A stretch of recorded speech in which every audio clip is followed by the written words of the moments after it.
Welcome to 13 Not Reviews, and today we'll be reviewing Closing Time, directed by Jim Roberts.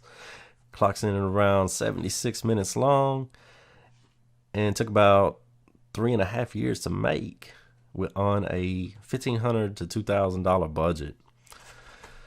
I don't recognize most of the actors in the film. I think most of the actors are friends and family. There may have been a few in there that had been in other films before.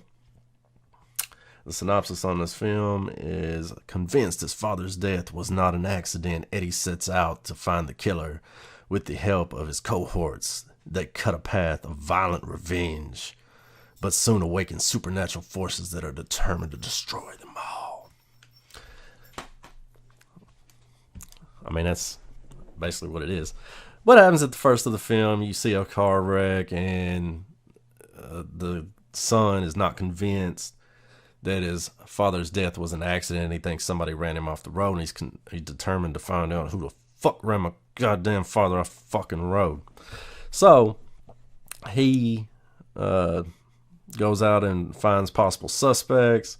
They tie him up in a chair, get the chainsaw out. And that's probably one of my favorite scenes. I like that scene where the guy's in there with the chainsaw questioning the guy.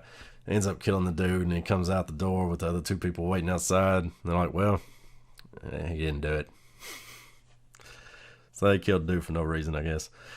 And some of the stuff in this film kind of confused me at first a little bit, because they were trying to bring all the stories together from, I guess, the good guys and the bad guys. Those three are bad guys, I guess. And that dude ended up inheriting his father's business. So I guess his cohorts used to work for his father, now work for him.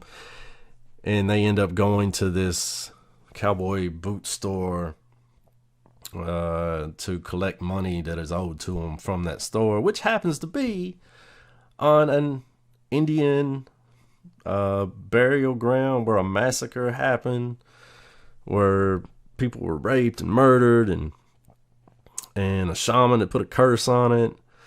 So while they're in there trying to collect money that the store owner don't have to pay up, somehow the guy in there who happened to run his father off the road, that was drunk that night, and he just happens to be the star of the story, which is kind of hard to root for him because he's a little bitch and don't want to fucking fess up to run and dude's father off the road, even though the dude knows and he's going to kill him anyway. Might as well fess up. It kind of made me hard to root for this guy. Now, having said all of that, I was a little worried about the film. Like, the first 50 something minutes, I think, I was like, this is not looking good. I'm not really liking this so far as much, because they haven't shown a lot of gore. They haven't shown a lot of much at all, just kind of building the story up a little bit. So it's a little bit slow. The movie's a little slow. But after that, when they get into the store and people start dying, and then the possession starts, they anger the spirits of the Native Americans and the cowboys. And you start seeing, okay, they kill somebody, and dude immediately gets possessed and comes back from the dead and starts trying to kill them. Then you start seeing the shaman and the Native Americans and the cowboys. Spirits start showing up, and gunfights and all kinds of shit going on. There's a little bit of CGI, but it didn't hurt the film that much, in my opinion. A lot of practical effects, lots of blood, lots of gore in that last 20 minutes of the film. I really enjoyed the ghost from the past coming into the store and doing their thing, and basically reenacting the battle back then, to an extent, when they're not going after the people in the store.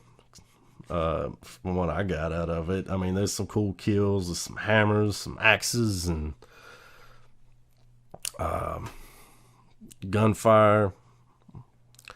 I mean, what else do you need, really?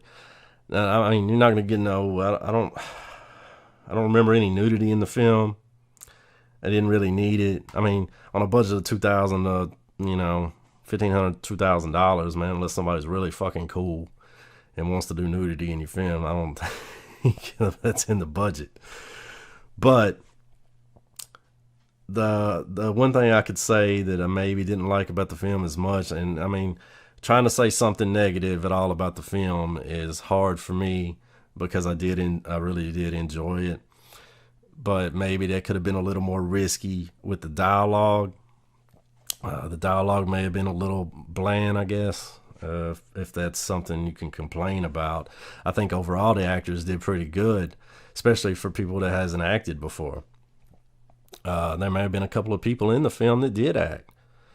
But overall, I think it's friends and family in the film, and I thought they did a very good job. The ghosts I thought were amazing. This dude right here was cool.